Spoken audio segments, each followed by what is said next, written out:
Hi, everyone. Welcome to the local soccer show. I'm Presidente Marcello, taking over for Stevie P, who usually hosts the podcast. However, he got to go to the Derby this weekend and watch our beloved Milan win yet another Derby, 1-0 against Inter. And so I'm very happy RVP Steve got to experience watching a Derby for the first time at San Siro. Today, we're going to have a special guest to talk about the Canada Grassroots changes that are going to be put in place starting this summer.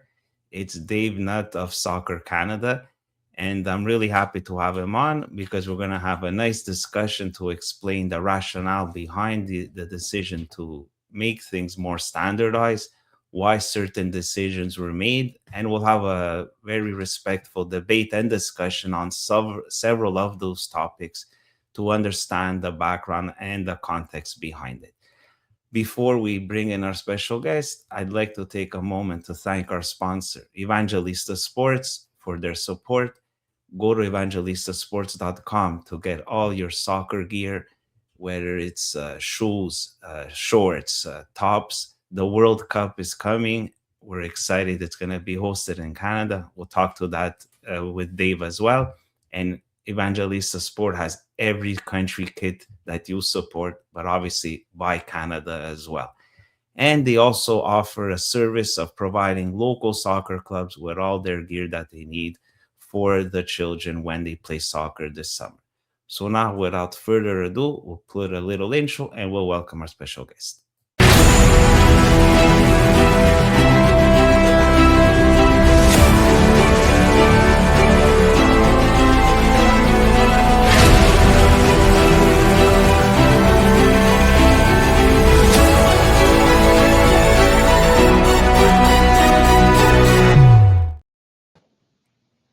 Hi, Dave. Welcome to the local soccer show. How are you? Hi, Marcello. I'm excellent. Thank you. Thanks for having me. And it's great to be here. Yeah, thank you for taking the time to discuss the proposed grassroots changes, which will be the bulk of our discussion. However, for the benefit of our viewers who don't know who you are, why don't you go a bit down memory lane, give a little background of yourself, where you grew up and where you started playing the beautiful game.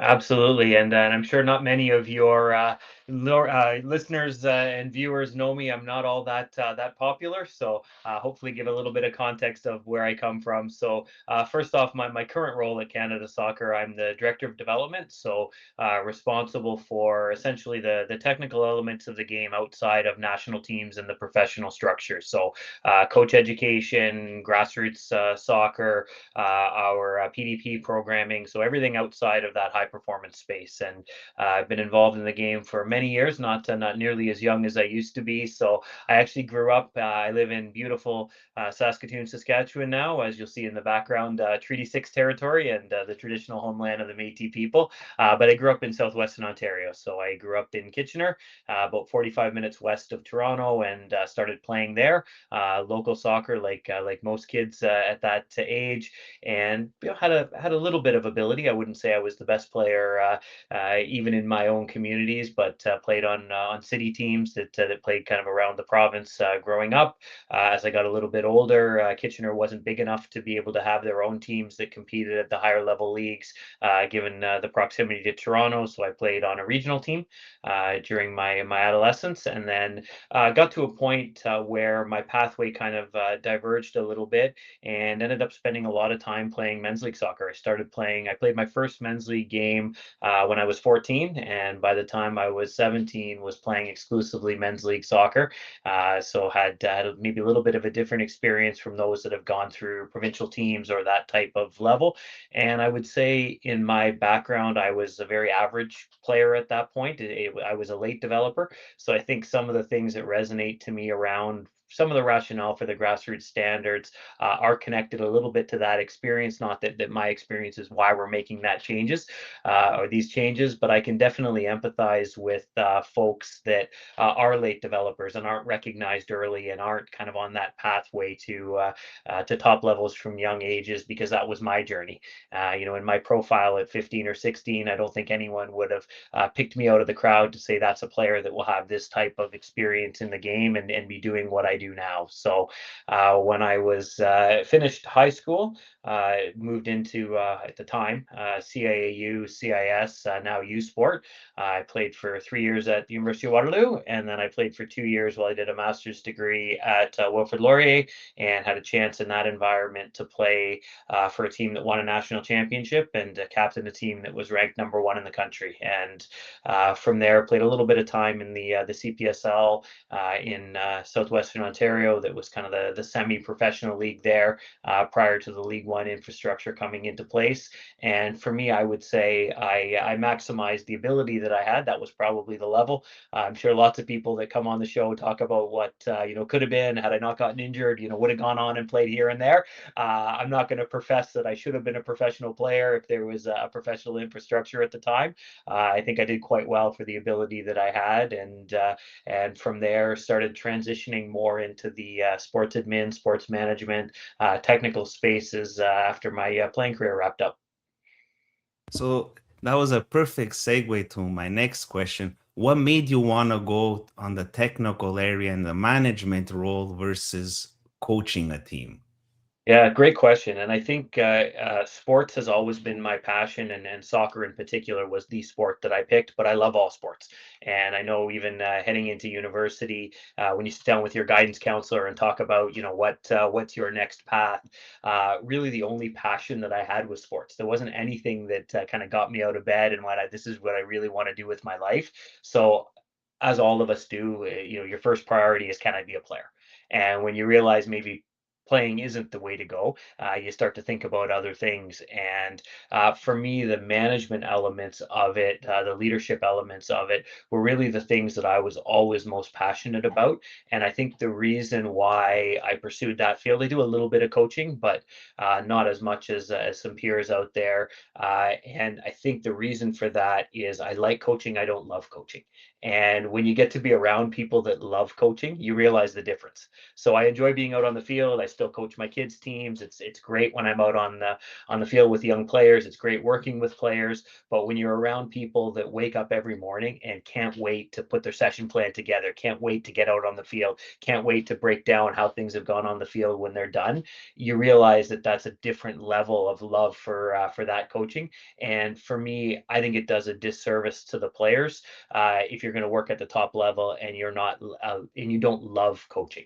So to me, because I didn't love coaching, this kind of management, sports admin side of things is really where kind of my passion was. So I went through university. I have a kinesiology background, then I did a master's in business. And the parts of the business degree that I really enjoyed were more on the leadership side of things. So to me, that was kind of the draw there, is I knew I wanted to be involved in sport. And then I just happened happened to get really lucky with some of the places I was and some of the times that I was there to be able to take this journey. So as I was finishing up my playing career, I had an opportunity to play with one of the guys that I played with at university and went to school with, was a player with the Toronto Lynx. So some of you that have been around the game for a long time will remember the old A-League Daves, obviously the Impact big player in that environment. So the Toronto Lynx was the Toronto-based team at the time, and had a chance to be able to first have an opportunity to intern with the Lynx. So my friend that I played with set me up with the owners there, and went in, did an interview, had an opportunity to do a summer internship, and was really excited about that. About 2 weeks later, the person that I was going to intern with, before I had even started, moved on to a different role, and I had the opportunity to move into a full-time kind of professional role. So my first job out of university, I was running 4 departments for a professional soccer team, and it was Oh, kind of wow. trial hire. There wasn't a lot of safety net there, so I was running team operations, game day operations, doing media, and organizing the summer camps. It was a very small operation, but it gave me a chance to really get my feet wet and figure out the things that I enjoyed doing, and by extension, the things that I didn't enjoy much doing. And through that process, got a chance to meet some wonderful people, both the players on the team, the people that worked in the front office, and part of that journey met some of the folks from Canada Soccer the first go round. So this is my second stint with Canada Soccer. So through the connections there, had a chance to move from the Lynx into Canada Soccer. So I was the manager of youth national teams for 3 years over the course of the 2007 Under 20 World Cup in Canada. So got a chance to travel the world, see a lot of soccer, see a lot of great players that came through those environments, both Canadians and those from abroad that we got a chance to be able to play with, and spent 3 years doing that. And from there, realized that when you're on the road, 200 to 250 days a year, kind of hard to take next stages in life. So my beautiful wife and I moved west to Saskatchewan, and took on the role of technical director for the Saskatchewan Soccer Association, and I did that for 8 years. And then around 9 years ago now, it goes by quickly, but Jason DeVos, former director of development, when he was first appointed into that role, was doing a cross-country tour, getting to know the different environments, getting to know the different people involved in the game. And we had a good sit down when he was in Saskatchewan and explained some of the things that we were doing and some of the things that we were excited about.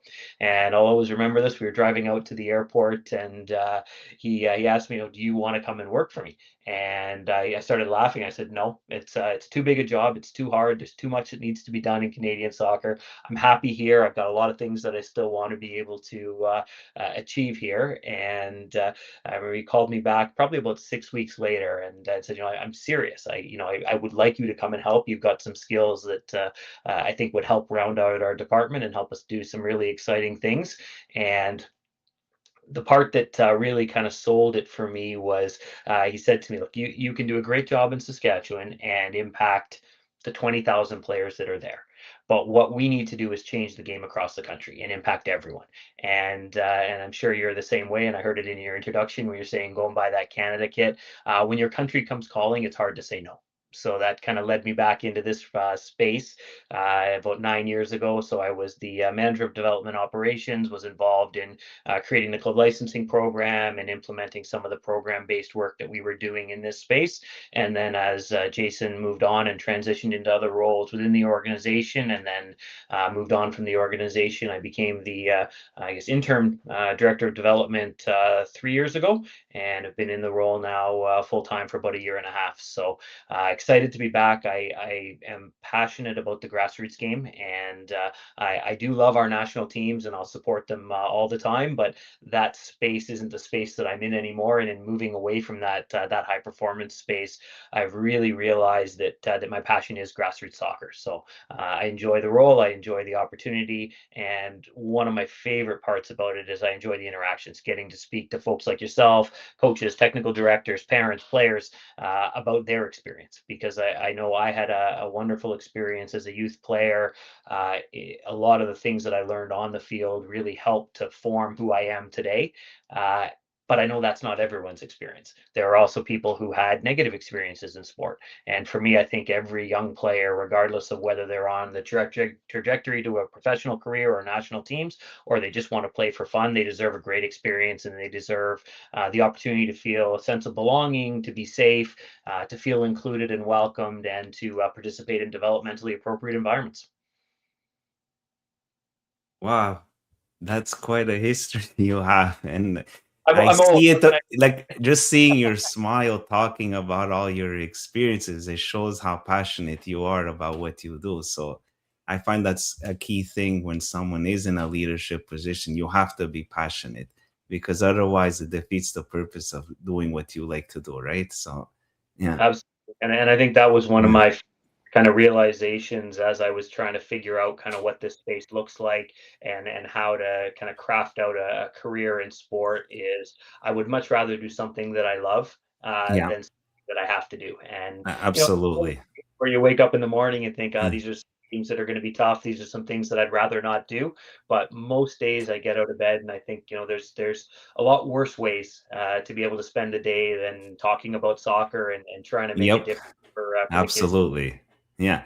So now let's get into the topic at hand. But before we delve into the minutia of the little details, for the benefit of our audience, can you give a bit of a background? What prompted this change? Was there something in the data? Was it feedback from the federations? Just a bit of background of like, why did you come to this idea to implement and how did it come about? Yeah, absolutely. So the journey towards kind of what's now the grassroots standards really started back in kind of 2005, 6, 7 with the advent of the long-term athlete development model. First of all, through Sport for Life, the generic model, and then Wellness to World Cup, which was the long-term player development model that Canada Soccer created. And we had some really bright individuals. Silly Beliveau from the Montreal area, legend in the game in Canada, was the lead from Canada Soccer in developing that framework, and that really started us down the journey of small-sided games, of developmentally appropriate environments, of stages and ages, and how best to support players on their learning journey. So it really does go back now almost 20 years in terms of where the starting point had or began, and then as kind of the game evolved and the development department started to be established. The first grassroots standards came out back in 2021, and it was a set of recommendations. Here's some ideas on how we can tighten up the long-term player development frameworks, which provided kind of more general guidance in terms of game structures, so that we're all on the same page. And then over the subsequent 3 years, a lot of dialogue with our provincial and territorial member associations around where we want to head in this space, and is this something that we want to start towards mandating so that everyone's playing the same game. And a lot of the things that underpin it, obviously, the development principles connected to long-term player development, long-term athlete development, around how players mature, and that an 8-year-old is not half of a 16-year-old and a 10-year-old isn't a miniature adult. They all go through different development phases. So connecting that kind of research component to it, but then also looking at things like creating consistency and alignment. So a lot of stories, and you may have some of them locally there as well, where we go with our team down the street to play a game and realize we play 7v7 and they play 6v6, and now we have to have a conversation about what are the rules of this game that we're playing. So there is some value in knowing going in, these are the types of games we're going to play, and that was happening even in similar communities, never mind across the country. The other piece that we want to be able to do is look at where the global game is going. So what are people doing around the world? What are the game formats that they're using? And is there information and is there things that we can learn from that space? And then looking at the research as to why, as you've mentioned. And then the final piece of the puzzle, because there is no perfect answer.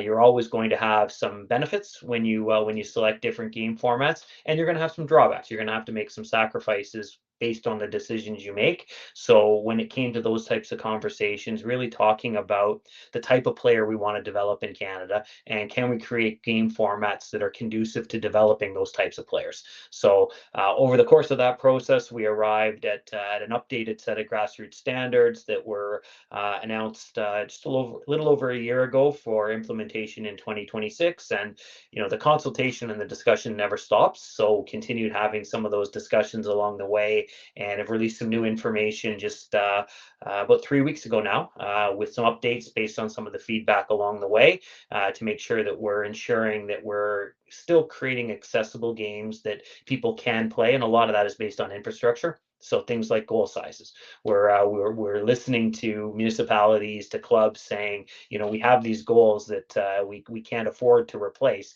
Is it still okay to use them? So we've created a little more flexibility there, and then we also have to recognize, in a country that's the size of a continent with all kinds of different realities, different climates, different geographies, that we do have to give some flexibility to account for regional differences, and even around things like travel distances. So if you live in Montreal, there's lots of clubs close by. You can probably get lots of games quite easily. If you live in Chicoutimi or in Trois-Rivières, maybe that's a little bit harder. So the travel distances are just bigger. So we allow for some flexibility there in terms of provinces and territories being able to give dispensation in the areas that make sense, while still maintaining the idea of consistency and standards.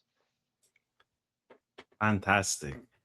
Now, quick question for you. When it comes to implementation of these standards, I read that it's mandatory for all member organizations starting 2026, meaning in the summer, I believe. And then, however, you did say there are some exceptions that it's not always possible to implement the standards in their entirety. So, my interpretation is you'll have each provincial association that will have the right or an opportunity to decide which they implement, or there's some like game format and other things like, no, it's in cement. We'll give you leeway for the field and the nets, which is logical. It is a problem. I was gonna bring it up, but you already introduced it, so I expected. And the travel. Besides those two things, is there other leeway of the provincial association, or they're going to have to implement the rest as per the document? Yeah, so we're looking at implementing everything as standardized as possible. So as an example, game formats is a good one. So we're looking at 7v7s, 9v9s. So not a situation where a province would come back and say, hey, we'd like to play 8v8. Well, no, these are the game Yeah. formats. But there are some other areas, for example, where we just need to be reasonable. So if you go out to the field, nobody's taking a measuring tape and going, well, you're a meter too long or a meter too short, so you can't Yeah. play on the field. We've got to be reasonable as well in terms of the way the game works. And then also we want to be willing to be able to have the right pathway to be able to get everyone to where we want to. So it's the destination is or the outcome is really the main driver. So if, for example, we've got our teams formed and it's going to take us an extra year to make this final change, well, let's have a conversation and let's be reasonable about where we're heading here. And that's happening with the member associations, where they know their realities better than I do. They know what their game formats look like today, where they can make that change, and where they might need a little bit more time.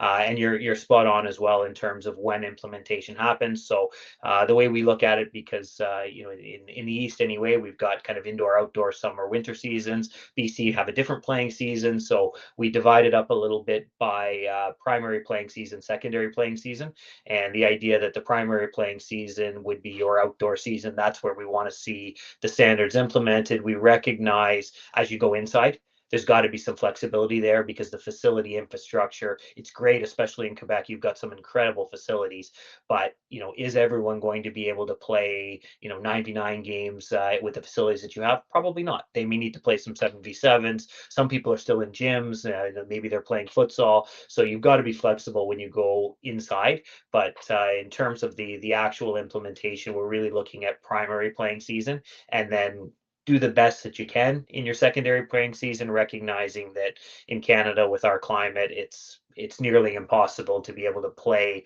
those game formats during the indoor season right across the country. Yeah, makes sense. And what I like with the standardization, if I compare soccer to hockey, hockey pretty much all the arenas are the same size, and pretty much the game format is the same, five skaters with a goalie. So now when you have this new batch of kids coming along, no matter where you play in the country, from U4 to U13, they're all going to follow the same pathway. So when they get to play together, maybe when they identified at the national team and they play at U15, U17, they all follow the similar pathway to get there. So I like that idea about the standardization, because it was kind of weird where pretty much every association, actually even every region, would have their own rules of field size, net size, how many kids on the field. I think it was a little too chaotic. So I like the idea of standardizing it, especially for how many kids are on the field at the same time at a particular age. So that's fantastic. So now we'll move on. I'll add. I apologize. You're right. This was the older version of a slide that I had prepared, but we'll ignore the field size and the goal size for now. That wasn't important for me. The question that came up to me was twofold. The first one, at U8, U9, you give the option 4v4 no goalie, 5v5 with a goalie. Considering, I guess I'm basing it on my experience, at a young age, it's many kids do not like to play goalkeeper, and I always had to rotate. Well, today, Timmy, it's your turn. Next week, it's another kid. So I was democratic. I gave every kid a chance to play goalie. And given it's such a complex position, I'm asking, why would you give the option to play without a goalie rather than, quote unquote, force each kid to try it so they get to experience it earlier? And then as they get older, you'll have a chance to have more kids that might be interested in the position. Yeah, and I think what you're describing is exactly the reason why the option. So there is an opportunity if you want to play with a goalkeeper, and at that age in particular, I think the best approach is to rotate players through so that they all have an opportunity to experience the position and also have an opportunity to experience being a field player rather than just being a goalkeeper and specializing at that age. And the reality is, you know, there may not be kids that want that opportunity. You know, I've coached grassroots kids for years as well, and you know, you have that conversation with the poor little one whose turn it is to go in goal, and you see the tears coming. You go, you know, this isn't fun, and this may be something that could cause that child to not come back next week. So we want to make sure still at those U8, U9 ages that we're really focused on inclusion and fun and the experience and keeping them playing. So if forcing players to go in goal is going to be a reason why they may not come back, you know, let's remove that as a barrier and let's let everybody experience the game in a way that makes sense. And we know obviously we need goalkeepers when you get to older ages. We want you have to have somebody that's willing to put on the gloves and the long sleeves. So we want to try to expose them to that as early as is appropriate. So I think that idea is in that 8, 9 age. That's kind of when we want to start to expose people to what that position looks like, but not forcing people to go in goal. So we give people the option. Field sizes are the same. Obviously, if you're not playing with a goalkeeper, you're likely putting a smaller goal in there to be able to allow players to shoot, and you play similar to what you would with a 3v3, where you know, you've got kind of a sweeper keeper type of role where you've got someone that's a little further back that's still involved in the game. And we know that most of the players that play the game are going to be field players. So let's give them all an opportunity to be able to get the ball at their feet and grow and develop those skills. Yeah, makes sense. The other question was changing the U13 format from 11v11 to 9v9. What prompted you to do that? Yeah, and that's a big one. That's probably the area where there's been the most debate and discussion, and there's a few components that go with that. So we've looked heavily at a lot of the research that's out there, and then also mapped that towards the type of players that we want to develop.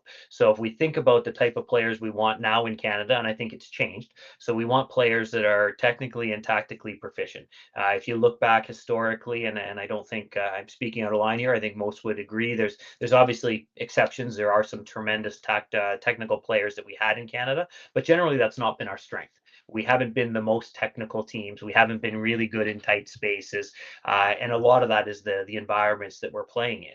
So, what the type of player that we want to create and develop in Canada, the 99 game at U13 is more conducive to that type of player. So, what the research tells us is if we want players that have the ability to be effective in one-on-ones, we need environments where there's more one-on-ones. And the 99 game, obviously, you're around the ball a little more often, you're more engaged. So the opportunity to have those one-on-ones. We want players who are able to create final acts, so shots, goals, crosses, those types of things. So those are maximized in the 99 game. So our friends at Ontario Soccer actually did a study with two of their OPDL groups where they played same two teams.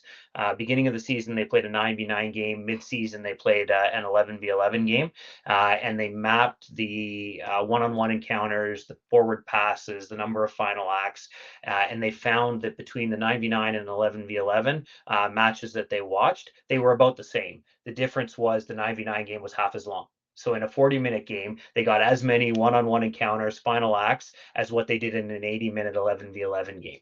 So it really is connected to trying to connect the game format to the type of player that we want. So if we want our players to be better in tight spaces, we want more explosive actions, we want them more engaged because they're around the ball more often, and we want those one-on-ones and those opportunities to have final acts. The U13 format is really more conducive to that, and there's a lot of good research in Europe as well around the maximum exertion, the number of sprints, all these types of things that are more often in a 9v9 game because you're around the ball a bit more often. So it's more engaging for the players and it's more fun because everyone likes to score goals. Everybody likes to have the ball. Nobody likes to be the wee one that's playing on the left wing and the ball's stuck on the right side and it never finds its way across to you. So and there is also an element of this is where the game's going globally. So we did some research on what game formats look like around the world, and most are transitioning towards U13,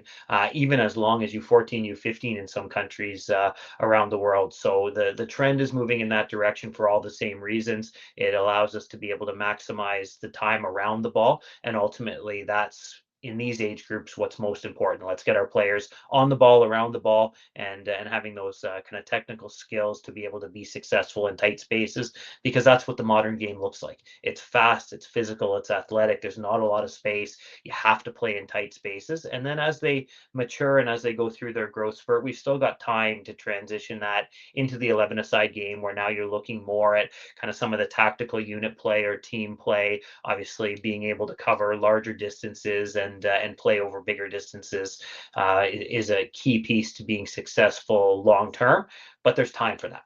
And at U13, we really felt that the best way to be able to maximize our development was to play a smaller sided format. Yes, makes absolute sense. I agree. The less players on the field, more touches of the ball. Just basic math. So let's move on to the next topic, referee or game leader. So this one confused me a little bit. Is it one or the other, or is the game leader there in case the referee is not available? Can you please clarify what you mean by game leader or referee from UA to U11, please? Yeah, absolutely. So it would be one or the other, and we give an opportunity for the clubs or the provinces, territories to determine how they want to approach that, because there's value to both. So for those that aren't familiar with what a game leader is, and there's some training that we're developing to help support people in that role. So the game leader, the way I would describe it, is more a facilitator of the game. So there's someone who is focused on keeping the game going. They're focused on making sure that the environment is safe, that everyone is aware of what the rules are, but not necessarily enforcing the rules in the same way a referee would. So to me, a referee's responsibility is to enforce the laws of the game. So if the ball's out, we blow the whistle, we give a throw one way or the other, and we restart the game. Whereas a game leader, it's more facilitating gameplay. And at the younger ages, we want the game flowing, we want it playing. It's less about enforcement of the laws of the game, and it's more about the learning experience for those players. That said, we also need opportunities and space for our young referees to grow and develop. So that's why we give the opportunity, because when we get to U12, U13, some of those games start to become fairly competitive. And our early referees, these may be 14, 15, 16-year-old children that are refereeing those games. And when we move them more into our U9, U10, U11 space, games are a little bit less competitive. The need to win or the desire to win maybe isn't quite there. If they're missing calls, I think there's more of an understanding from coaches, players, parents that these are kids that are learning. It's not the end of the world that they missed a foul in a U9 game. Whereas when we get to U13, there's a bit of pressure there to make sure that we are doing a good job. So that's why we give the option, is we want to make sure that we create spaces where young referees can learn and grow and develop in a safer environment.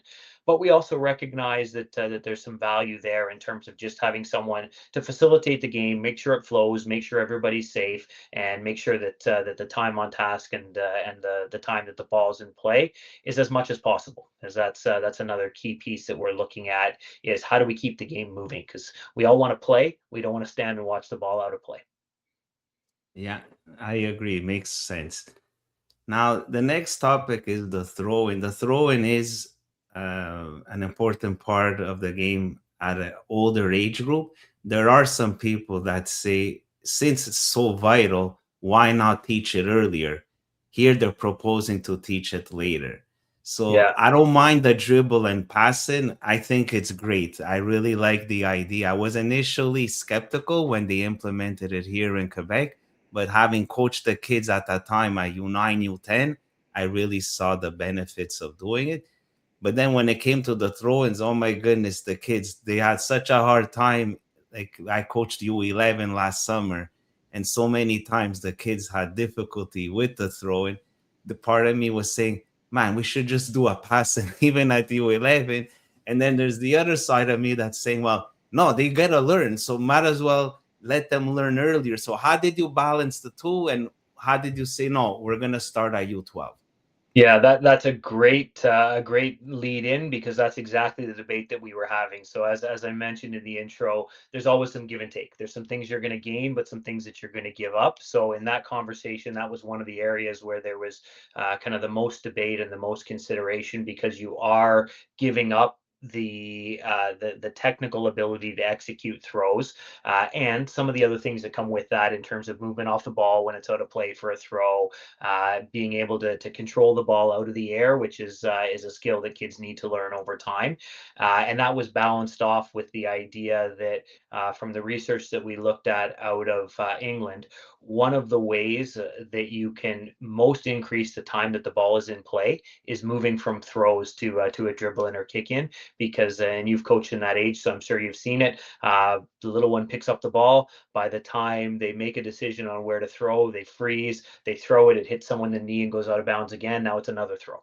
And the ability to actually keep the ball on the field increases when you use dribble in and pass in. So it was one of the ways that the research showed us that you can maximize or increase the amount of time that the ball is actually in play. So we looked at it and went, we're balancing off time on task and ball in play with the technical execution of the throw. And the thinking was, it's more important for us to have the ball on the field, to have players with the ball at their feet, than it is that we have the technical ability to take throws. So we'll defer that a little bit longer, and then we can work through that as we get into those older ages, where now the throw becomes an important tool. So it was that balance. It was, we want to maximize the time that the ball's on the field, versus the technical elements of a throw that are essential to the 11v11 9v9 game, but maybe not as important as the players are younger.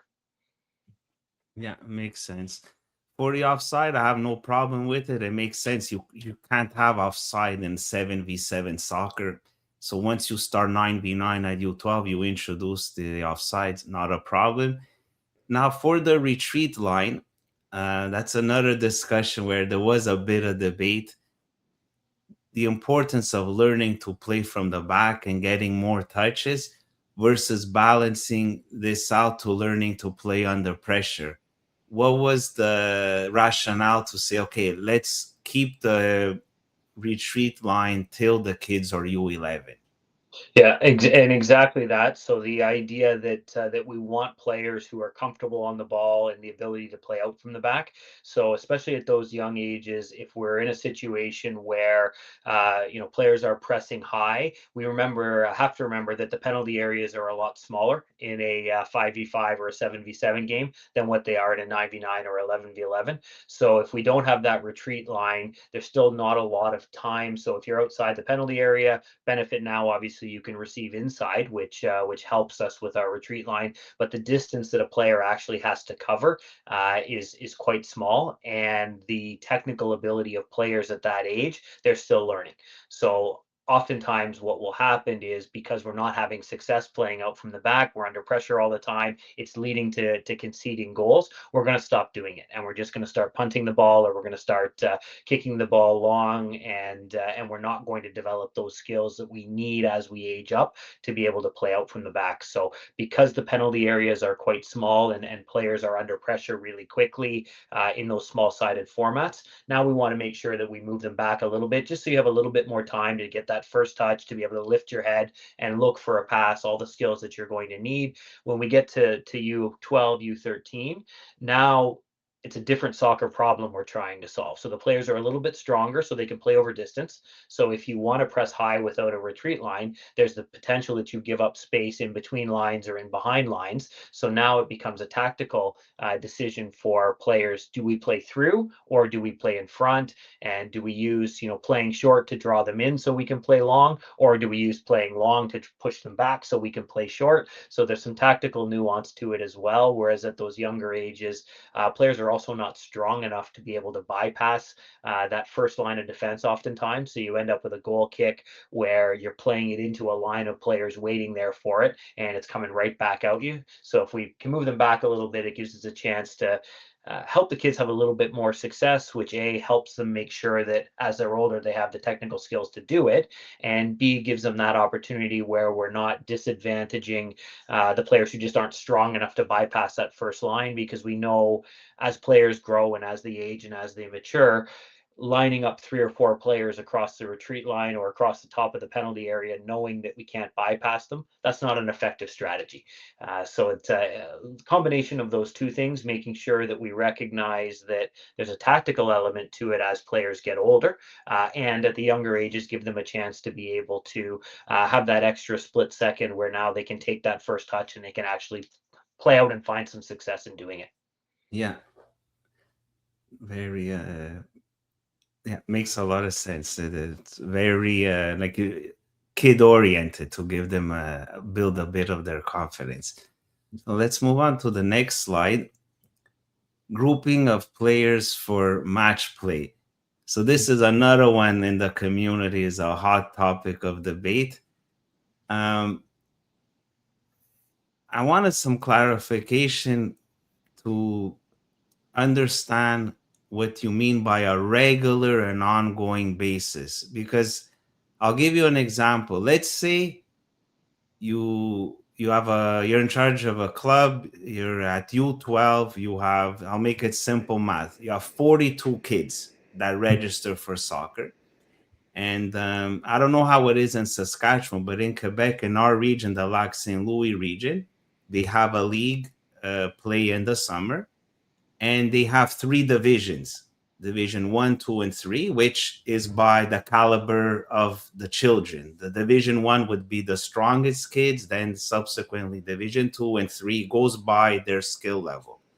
So that being said, when you're gonna make your teams, because you're gonna register them to play in a league where you divide them by their skill, logically you're going to compose your groups in the same fashion like they're going to play in the league. So what are you saying here about regular and ongoing? It contradicts what we're going to be doing when we play in the league. I hope I'm making myself understand what I'm Absolutely. trying to Yeah, say.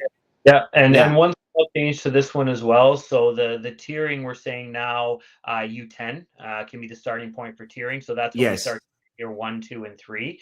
And really, this is connected to, and Soccer Quebec has done a tremendous job in this space, and our leaders with the CDC program. So the Mm-hmm. idea away from static teams that are self-contained towards bigger training groups and player pools where now all of the players have access to good quality coaching and good programs. So it really is connected to opportunity. So what we've traditionally done in soccer in Canada and in all sports really is you start tiering as young as, in some cases U7, U8, where you take the best 10 players there on one team, they get a good coach, they train 2 or 3 days a week. The players who aren't as good at that age, and usually not as good, means either A, they haven't played as long, or B, they're not as physically mature. So we overvalue the playing career of a player at a young age because there is an opportunity to catch up, and we overvalue the physical traits of players at that age because you can dominate play just by being bigger, stronger, faster. So what we want to do with the training environments, the player pools, is to be able to make sure that players have an opportunity to play the game as often as they want and to get good coaching when they do it. So the connection to that is now your open roster. So if we take your example, so we've got 42 players, we're going to train those 42 players together on a field. They're going to do some work. You're going to divide them up. Obviously, you're not going to have 40 training all together, but you'll make smaller groups. Those groups can change week to week or month to month, depending on how the club wants to organize things. So sometimes you might put your best 10, next best 10, next best 10. Other times you might look at friendships and have kids play with their friends. Other times you might have mixed ability groups so that now when you're 10 playing against another 10, it's a reasonably good game instead of all of your best against players that aren't as strong. And that then extends into your game environments as well. So the open rosters accounts for the idea that players change over time in those young ages. So traditionally what we've done is say, okay, we've got 42 players, so we've got 10 in the tier one, 10 in tier two, and then we'll have two teams of 11 in tier three, and we'll go best, next best, next best, and then they stay there. But over the course of the season, players may improve, they may struggle in those environments, and one of the areas that we've looked at in terms of research is children learn best when they have a variety of experiences. So the opportunity to sometimes be a leader in a group. So if I'm player 8 and the top team, I'm going to have one type of experience. But if I divide the top 10 players now amongst 4 even teams, now I might be player 2 or player 3 in one of those teams. So now I've got a different experience. Now I'm the leader. Now I'm the one that people are relying on to help kind of lead the group and be one of the stronger players. So the open roster concept allows for that movement to recognize that players develop differently.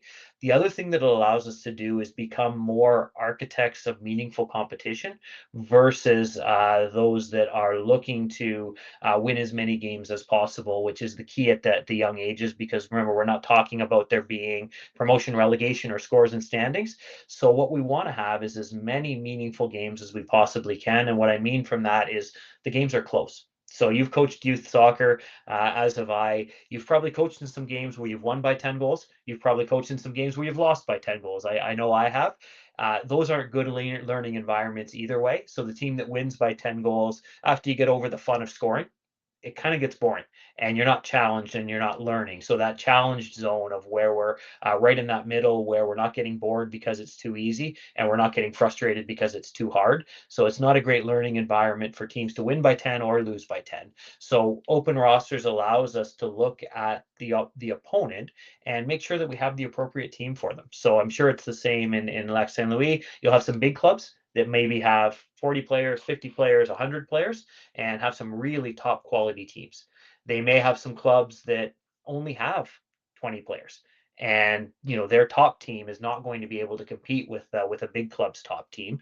So how do you balance your team in a way where you get a good game even when you're playing against a team that maybe doesn't have the quality of the player pool? So it just gives us more tools with the focus on the player, creating meaningful competition and making sure kids have the opportunity to achieve their potential. And the challenge oftentimes when we have presented in that way is people say, yeah, that makes sense, but it's a hard thing to do.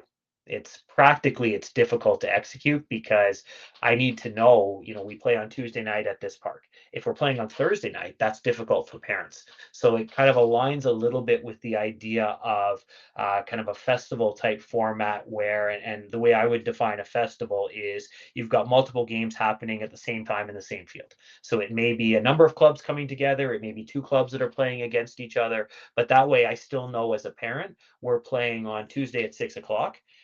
Today I might be on the red team, tomorrow or next week or the week after I might be on the blue team, but I'm still at this same park at this same time.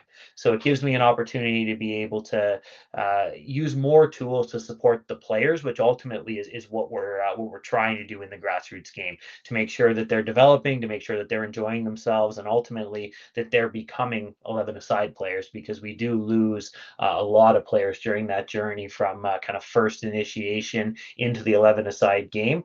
We see drop off. And ideally, we want to try to keep as many players in the game for as long as we possibly can. Yeah, absolutely. Now, the only thing is, like, I get what you're saying. However, even in the FIFA youth training manual, they do say that kids should be grouped by similar skill level in order to make the game meaningful. So it's easier for most clubs to group them by their skill. So when you do create a league with the schedule, which is done by the region, and you as a club, you place your teams in whichever division you feel the kids are at, because that's a key component. Like you said earlier, a bigger club will definitely always have a team in the first division. Maybe a smaller one will look at their batch of kids and say, well, technical, and there's an evaluation which contradicts a bit here. You say cannot be formed using tryouts or other evaluation methods, but you have to do that. I think you have no choice. To like, how else you're gonna know where to place your kids by not evaluating them while they're playing, especially before the season starts, that you'll get to see their skill level. Because I'm a big believer in putting the child in the best environment for his or her development. Mhm. That should be the number one priority of every club. So depending on the skill level of the kid, which is a snapshot of their ability today. So Mhm. that's what I try to tell the parents, that sometimes they get upset. Oh, why is my son in group 2 or in group 3? Why not in a higher group? I'm like, well, this is what was decided for today, but you don't know next year Yeah. what could happen. Like you said earlier, you were a late bloomer, so was I.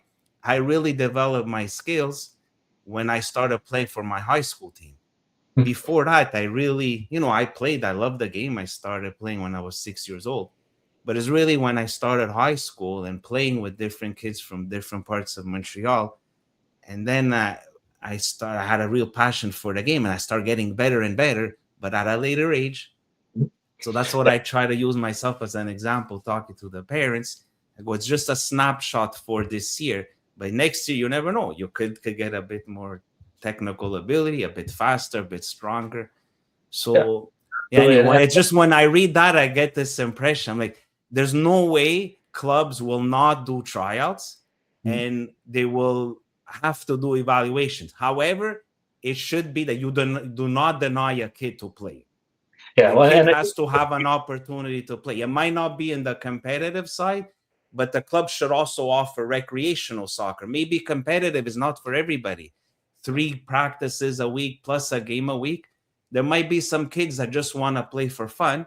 So should clubs also offer the recreational opportunity where you just, maybe a practice a week and a game a week, you just go play and have fun. It's not as intense as the competitive side.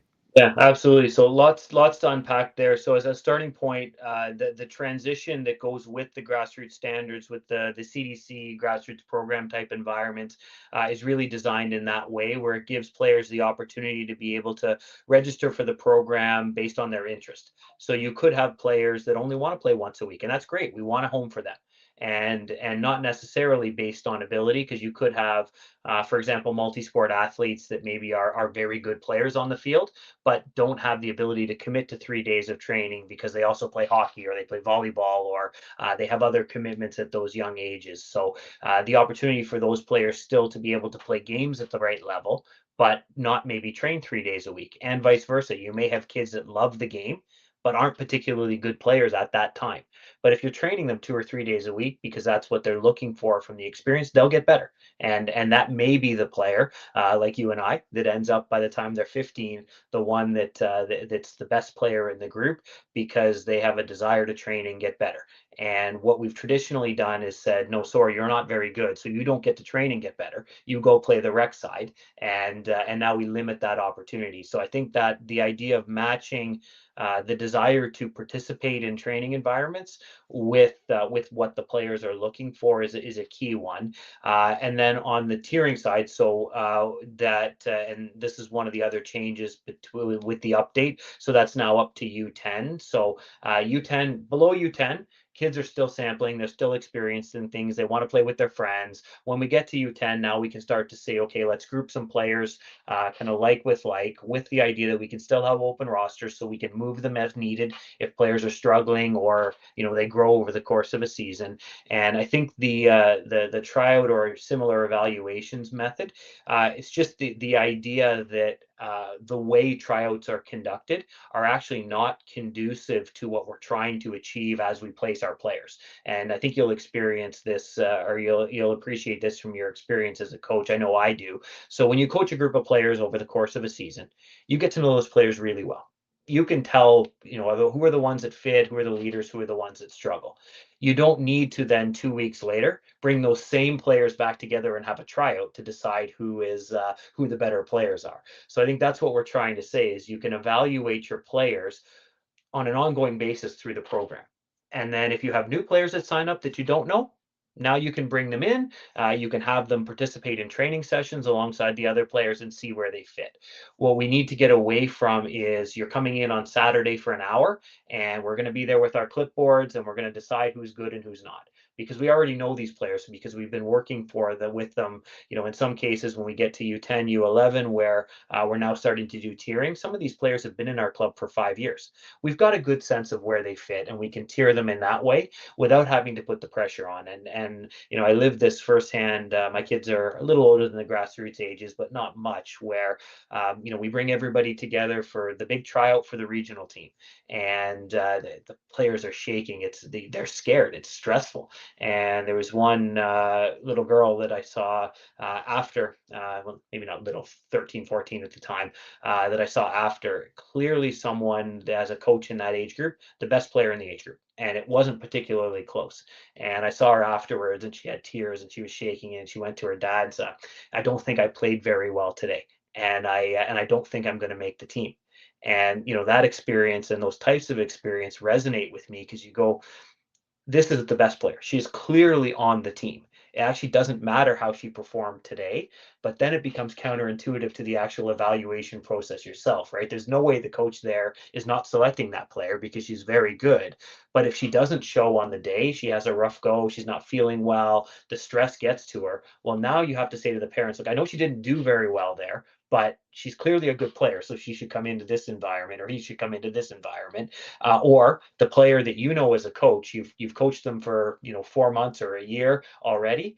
They show up on the day and just play out of their mind. They're so good on the day, and you go, wow, where did that come from?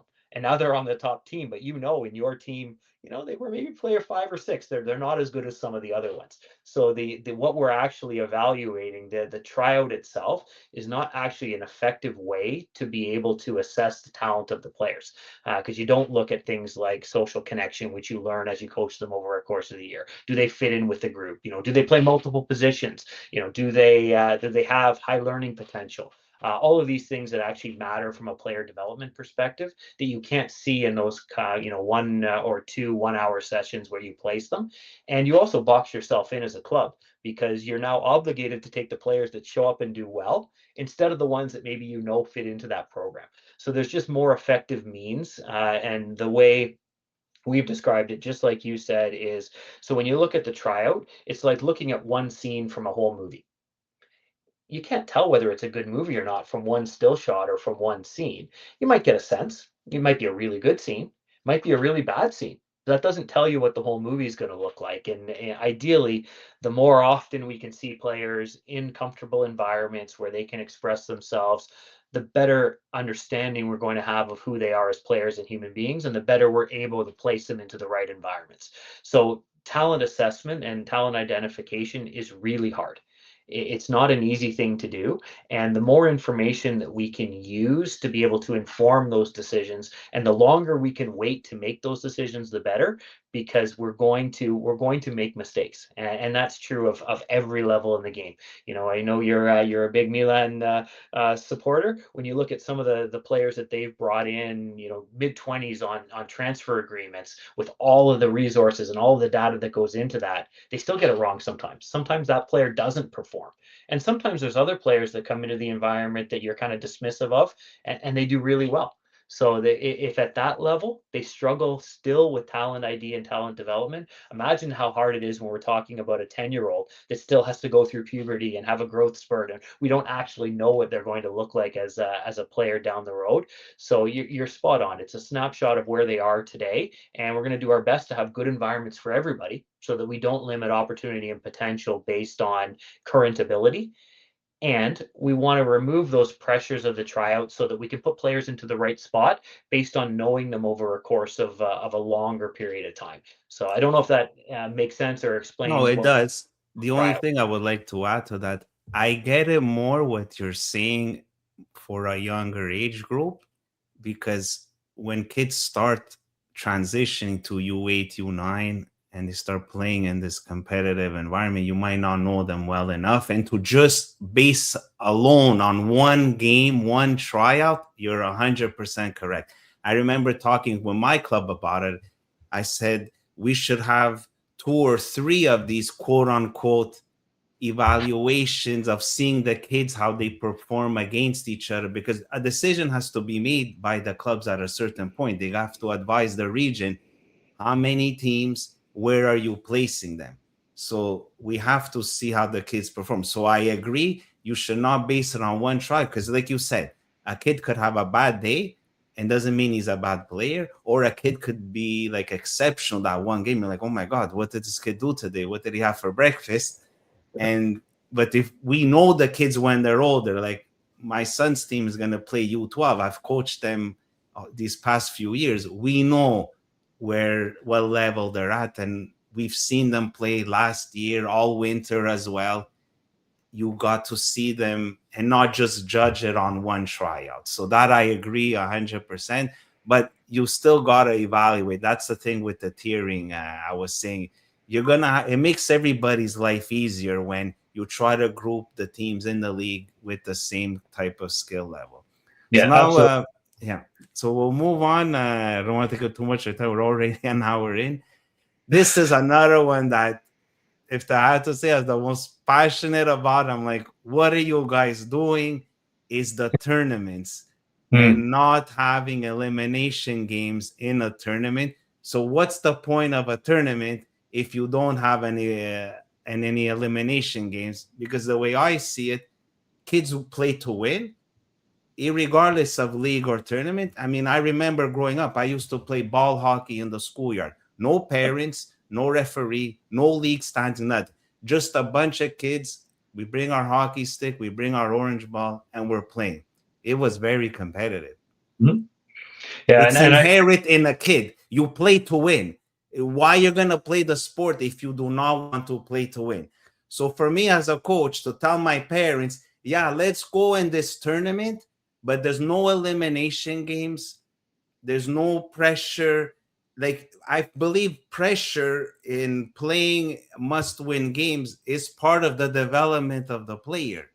So Mhm. by you saying no, there's no elimination games at U10 and U11, I have a hard time understanding the logic behind it. And I don't see people wanting to register their teams to play in these type of tournaments.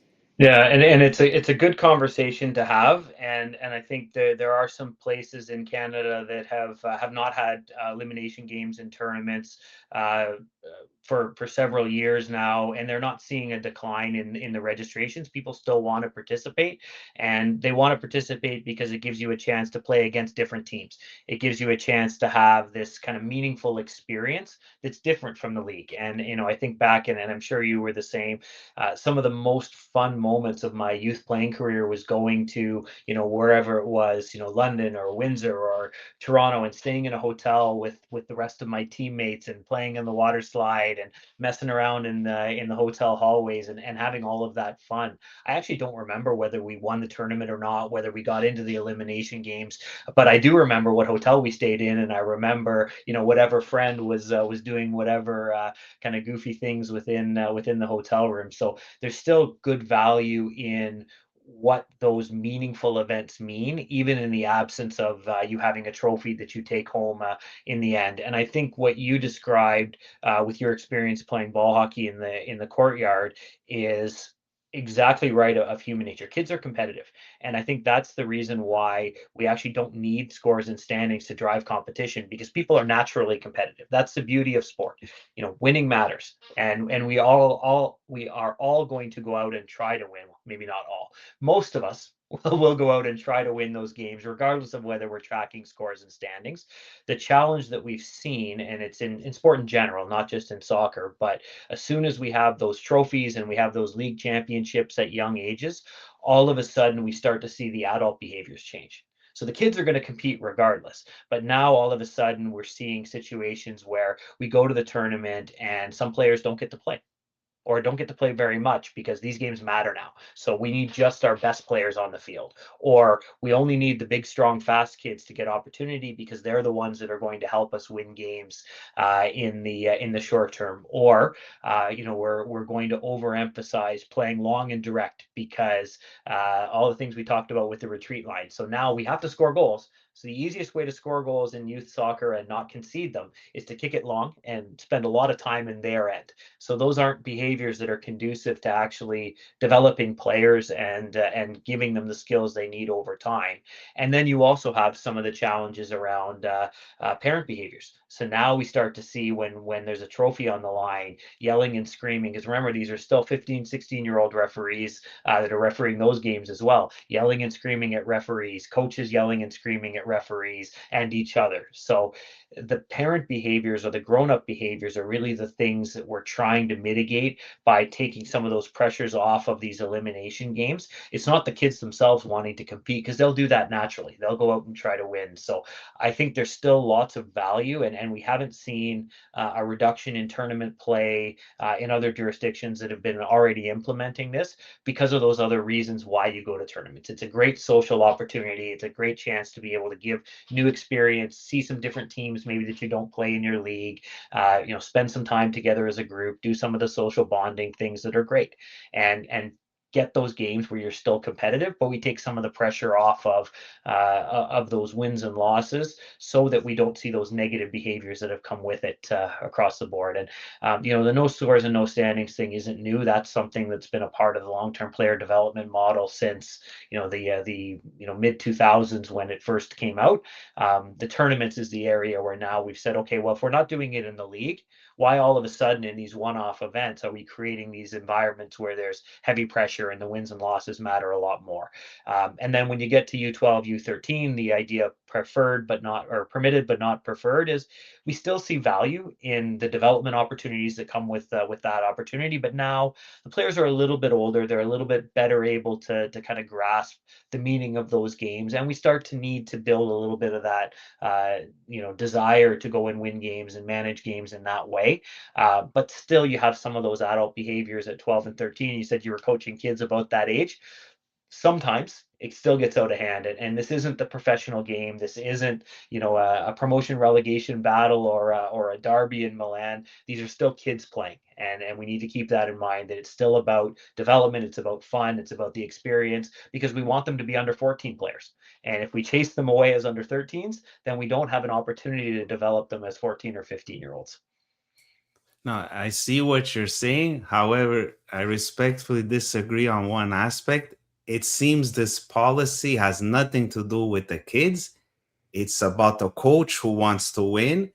And that's where coaching education should come in, where you should not put only your best players. Because I like it's not on the slide, but you talk about equal playing time. I'm a big believer of equal playing time. Every parent pays for their kid to play. They should have the same level of service when it comes to training, and all kids should play the same amount of time. So that's a coaching issue. It has nothing to do with the kid. Now you're policing the parents because they're ultra competitive, they're screaming must win game. Has nothing to do with the kid. It has to do with you're trying to police the parents to remove the pressure of winning. I would rather focus coaching education. And me as a coach, that's my responsibility. I managed my environment. I tell my parents before the season starts, these are the rules. Kids get equal playing time. I don't specialize a position either. I want to develop the kids. Sometimes they'll be defense. Sometimes they'll play forward. Sometimes they'll play midfield. That's how they. Sometimes you're on the left. Sometimes you're on the right. If I make your kid just play where he wants, and he's always just in that one position, I'm not doing my job as a coach to develop a multi a functional player that you could put him no matter where on the field, and he's able to perform. So Yeah. again, it's a coaching thing. So to deny the kid the opportunity to play in the meaningful game, I guess because here in Quebec we always had the elimination games. So for me to put my team in a tournament where there is no eliminate, it's gonna be a shock, and I'm Mm. gonna see many parents that are not gonna willing to pay the cost of the tournament, especially a local one. Far away, you're right. Like if we would go to Ottawa or Toronto, you're absolutely right. What are you gonna remember? You're not gonna remember that you won a medal. You're gonna remember hanging out at the hotel, the camaraderie, and all that that comes with it. So that's Yeah. for sure. But um, yeah, it's gonna be interesting. We'll see what they do in Quebec. I don't know. Like, are they allowed an exception for this, or you're like, no, no, there's no elimination games as of this summer for U10, U11. Yeah, so there'll be a phase-in period in Quebec. So 2026, because obviously we're well into the planning period for tournaments already. There, some have already got entries, some are already organized. So 2027, we'll see that change in Quebec, and I'm with you. I'm curious to see. How that evolves over time. I suspect there'll be some pushback in the short term, in the same way there was pushback to when we went to small-sided games, in the same way there was pushback when scores and standings were removed from leagues early on. And now I think there's a better understanding of why, and people see the value. So I'm sure there will be a lot of conversations in the short term, and I hope that over time we'll start to see the evolution where now we understand why, and we start to see the value in what we're doing in this space. And I agree with you completely as well on the coach education side of things, that's an area where we have to focus. Parent education is another one where we're providing them with the tools, because even when we get beyond the under 13 age, we're into spots where there is playoff games, and there is championships, and there is in some cases an opportunity to be able to go to a national championship or something along those lines, where we'll put it in quotations, the games matter in terms of who wins and who loses. You still see teams that are so well behaved, they're well coached, the coaches are doing the right thing. You can tell the impact that coach has on the players who are also doing the right thing. You can tell the impact that coach has on the parents, because they're still doing the right thing, even though those are high pressure games, and those games lead to something further down the line if you win them. And you also see coaches in those environments that aren't demonstrating those positive behaviors. So I don't disagree with the idea that if we had, every coach was like you, and had those conversations with the parents and the players in advance, and everyone was behaving in that way, maybe this is a moot point. But the reality is where we are today, when we look at some of the challenges we've had with referee assaults. We see referees leaving the game because they're being verbally abused by parents and coaches. We see parents fighting in the stands in youth soccer games, or in the parking lot in youth soccer games. We know we're not there yet. And maybe over time, as we continue to work with coaches, we continue to grow and develop our game, maybe this becomes a tool that's unnecessary. Or maybe this is the right approach that we need to be able to grow and support the game. So I agree with you that it's a big change, and I'm sure there's going to be some heated conversations and passionate conversations. And I'm looking forward to seeing kind of where the game evolves to, and hopefully, to your point, we're able to get that impact on the grown-ups so that they're creating a really positive experience for the kids, which is, we hear it all the time with everyone you talk to. I do it for the kids. Well, let's make sure we're doing it for the kids then. Yeah, for sure. And the last point on this thing with the tournament, which wasn't listed here on the slide, was the amount. You're limiting the amount of tournaments to two for the younger age and three for the older. What was the rationale in like picking three? Like, why not give a coach if this team is motivated and they want to play in 4 or 5 tournaments? Why limit it at three if that's what they want to do as a group? Yeah, and I think it's just to recognize that these are still children. There's still other things that need to be prioritized within their development in terms of family time, in terms of cost when you look at tournaments. So, and that's an area where obviously it depends a little bit on your context. So I'm not sure if it's the same in Quebec, but I know here in Saskatchewan we've got a lot of rural communities where those rural clubs, they don't have leagues to play in. So in that case, that would be a conversation with the province around the potential for dispensation, because their entire competition calendar is made up of tournaments. So they don't have a league, so they train for 2 weeks, then they'll go to a tournament. Then they'll train for 2 weeks, then they'll go to a tournament. So in that case, I think the idea that there should be some flexibility there, fair enough.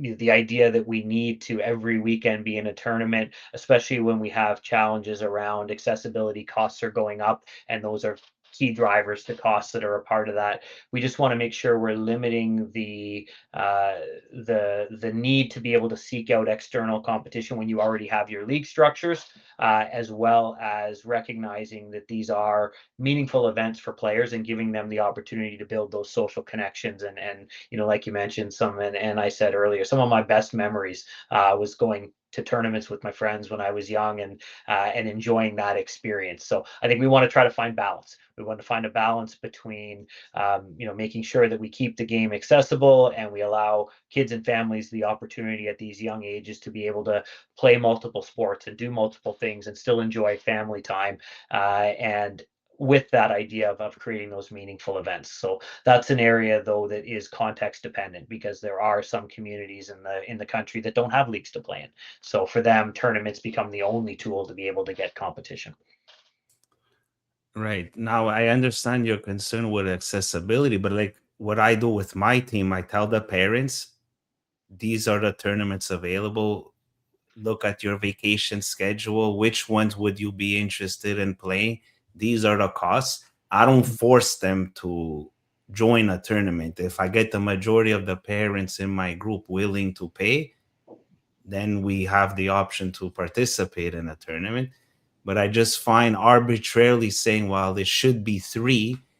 And if your group is really into it, because you could prolong the season. I get your concern about playing tournaments in season, but if our season ends at the end of August, there's tournaments in September. So you're giving kids a chance to play once the season is over and prolong their playing, where they could play every weekend, they could have a tournament.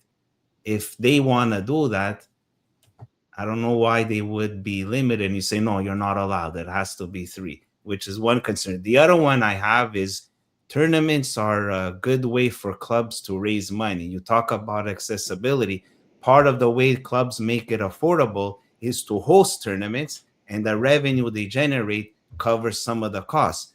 By you limiting it now to three, you're risking some clubs who might not have enough participants in their tournaments now, and they may need to cancel their tournament because Soccer Canada limited the clubs to participate in three of them.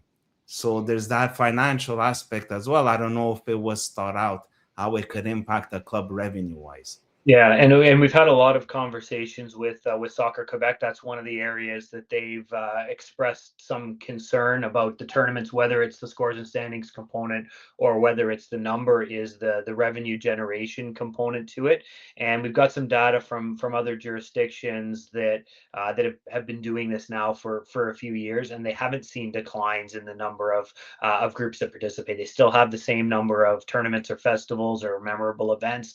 They still have good participation within that space. It's just a change to, I guess, what's valued within those events. But we haven't seen people stop coming to tournaments, even though there aren't scores and standings, and they're not playing to a championship, or there's limitations to the number of tournaments that you can play in. We haven't seen tournaments disappear, and I don't think we will. But obviously, that's important information for us to be able to monitor and to be able to understand and make sure we're looking at the overall health and well-being of the ecosystem. Yeah, it makes sense. And the other thing too, when it comes to the tournaments, like you said earlier, right? It's fun memories to create for the children, and if you, yeah, no standings with elimination game. Well, you need standings with elimination games. They go hand in hand. But in league play, I do agree. It makes no sense to have standings because the schedule is made randomly, and there's no like professional league table where you play every opponent twice, once at home, one away. So to have a standings, I don't see the point. I agree. For the scores, if they're there, I don't see the harm, and if you remove them, I don't see the benefit. I'm like on both sides of the same idea because kids, they know. Trust me, my son, he remembers every time he won a game or when he lost. He doesn't need to go on a website to see the score. He knows. So if you're removing it for the coach who's looking at that, at the results, and then he's going to alter his tactics because, oh, I need to win. I need to win. Well, I find it's a coaching issue. And if you're removing the score because it's the parents that are looking and they evaluate the coach's performance based on the match result, I see it also as a parent education issue. So not having them, there's a real benefit? I don't see it. Like I said, I don't see it either way. Like I don't see the harm and I don't see the benefit. So if I have to look at both, I would prefer knowing, even out of curiosity. I'm in the ecosystem, I'm in the fraternity of parent volunteer coaches. The curiosity comes to me. If I would look at the website, you have the schedule and you would show the matches and the results. More a curiosity thing, just to see, even for myself, to know, did they place the teams properly, or did they make a mistake in saying, hey, this team is winning every game by 5 goals or more, we have an issue here? Is it that team is an exception this year, or is it always the case like that? Which brings me to my last point is, I believe the regions have a vital role in creating meaningful competition. And if kids quit later on because it's not fun, part of it is a coaching issue, in my belief. And also, if the leagues are made properly, maybe there should be a rule where play half a season. There's no standings on a website, but the region has the results of all the matches. The technical directors can speak among each other.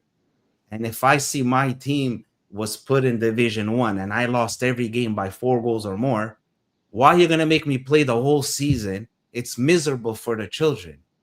Maybe I could go to my club and say, listen, we're losing every game. The kids are demoralized. This is not fun for them. We need to move them to a lower division. Or the opposite, a Division 2 team, they're winning every game 7-0. It's not fun. Mhm.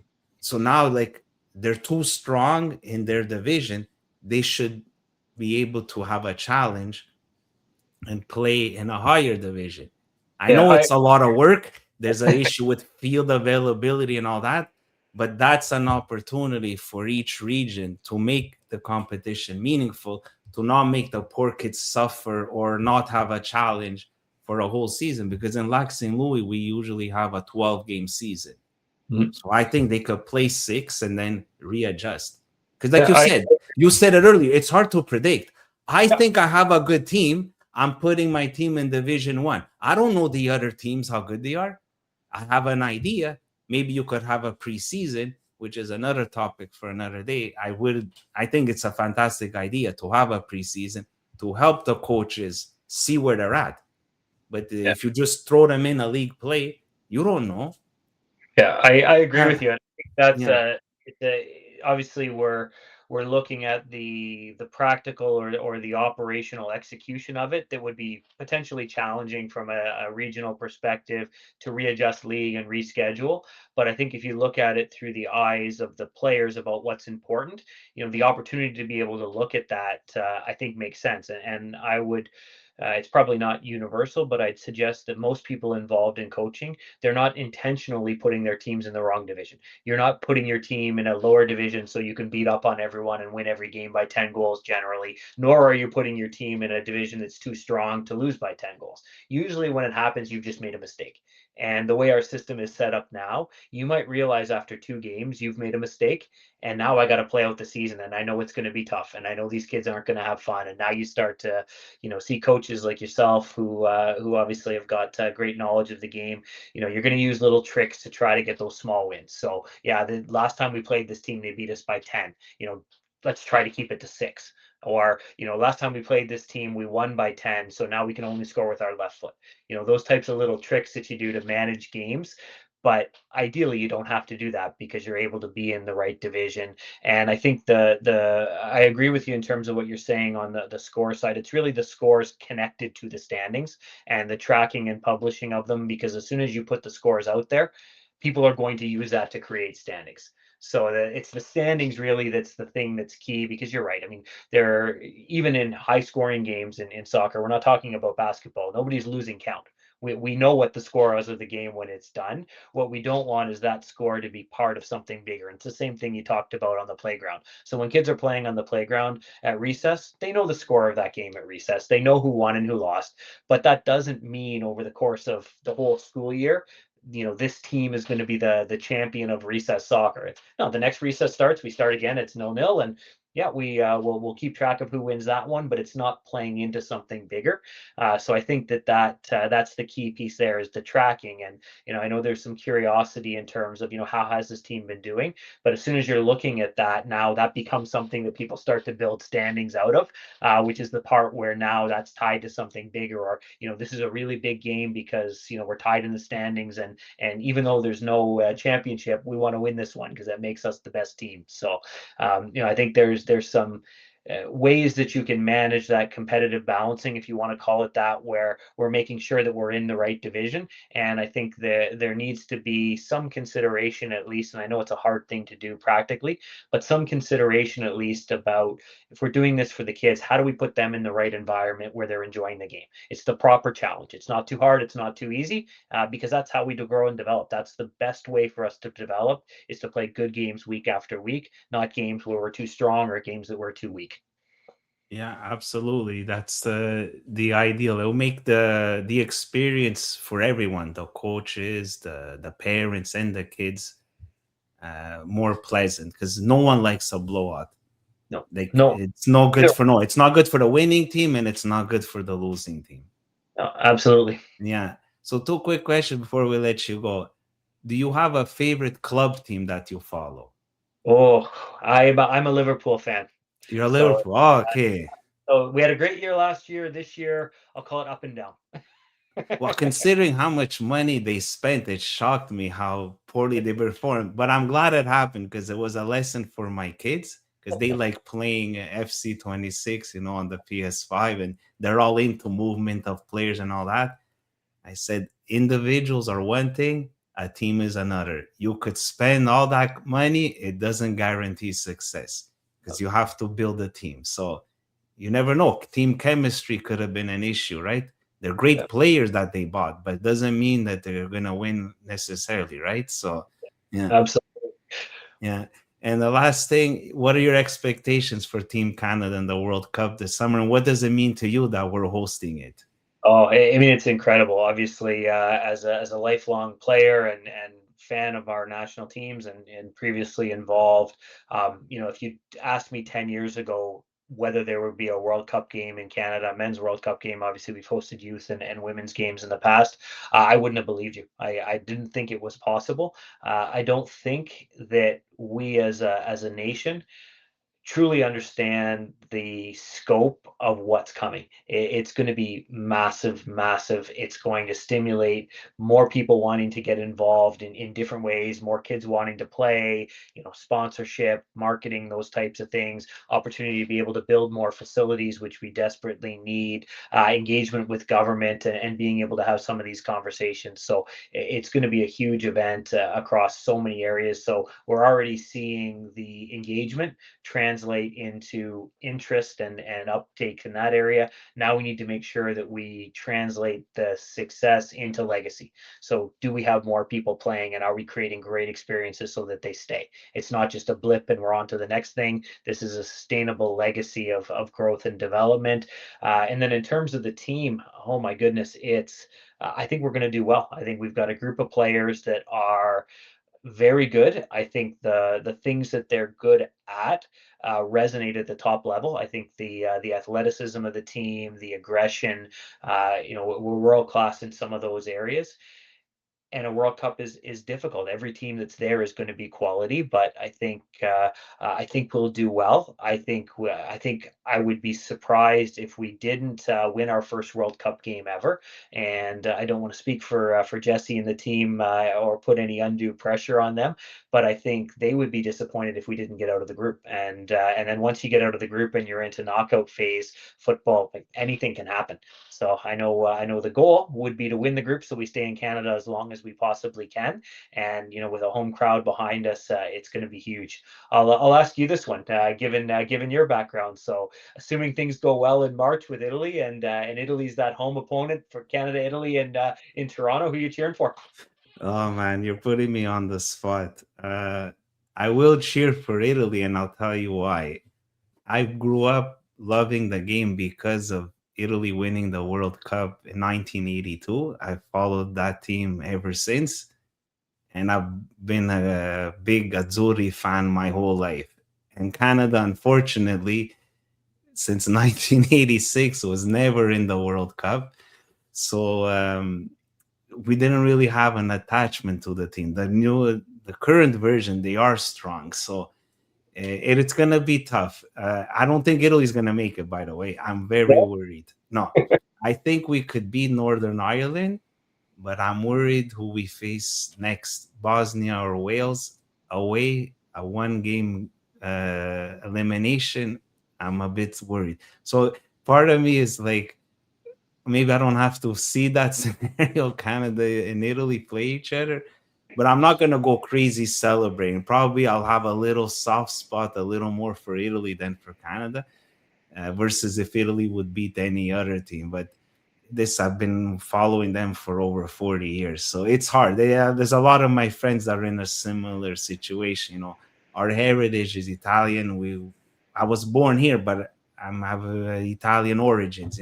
So it's in my roots. So it's hard to go against the team I've been following since 6 years old. But Yeah, it's gonna be special. I hope, in a way, it happens too. It would be fantastic, and I could see Canada beating Italy because I don't see Italy even qualifying. And even if they do make it, Canada has a really good team. And never in a million years would I be thinking that I would say something like this, because Canada many years ago, it was rough. But yeah, where they're headed, and it's a good for the nation. It's good for soccer to grow because it is the fastest growing sport. And I'm happy to see some of these changes, even though some of them I wasn't in complete agreement with. But I appreciate you being forthright and sharing your rationale behind it for certain things, so we get a bit of context as to why. yeah, And now it's absolutely. really about like, if anyone watches, it's really the clubs and the coaches have a big responsibility to help you in Canada soccer and Soccer Quebec. We're your ambassadors. We're Mhm. on the field, we're with the kids. Yeah, We have to implement what's being directed to us. And I'm hoping, like, I did my courses. I do feel like, it's one thing I wanted to end with, is like, I've gotten the opportunity to speak with professional players and professional coaches, And they admitted to me, us as coaches coaching these young kids and managing the parents, it's just as difficult a job and a challenge like a professional coach coaching professional players. They don't have to deal with the parents, but they have their own issues as well. And I find there are opportunities to have more education for the coaches and give them more support in order to be able to do a better job. And I believe that will eliminate some of these issues you're trying to resolve by having some of these rules in place. Yeah, Because we, yeah.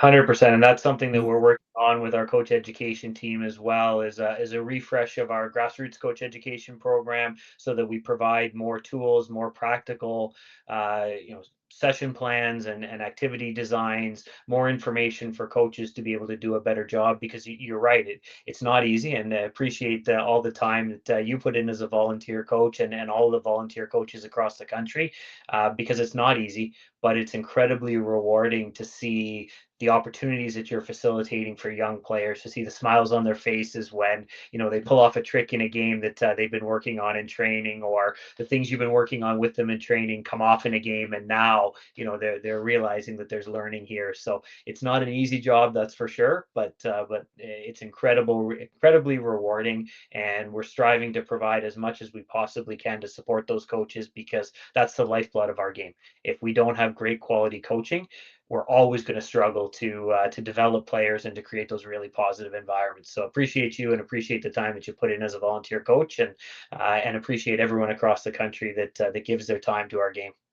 Yeah, thank you so much, Dave, again for your time. Please stay till the end. I'm gonna finish the podcast. So let's hope Canada has a wonderful World Cup and we rally our nation. Even though I have a soft spot for my Azzurri, I will be cheering for Canada as well. We'll see what happens with the qualifications. And everyone watching and listening to this, please share with your clubs. I think the insights that Dave gave today, I think everybody should listen to it because it's going to benefit the whole soccer community. And one last thanks again to Evangelista Sports for sponsoring the local soccer show. Thanks and see you next time.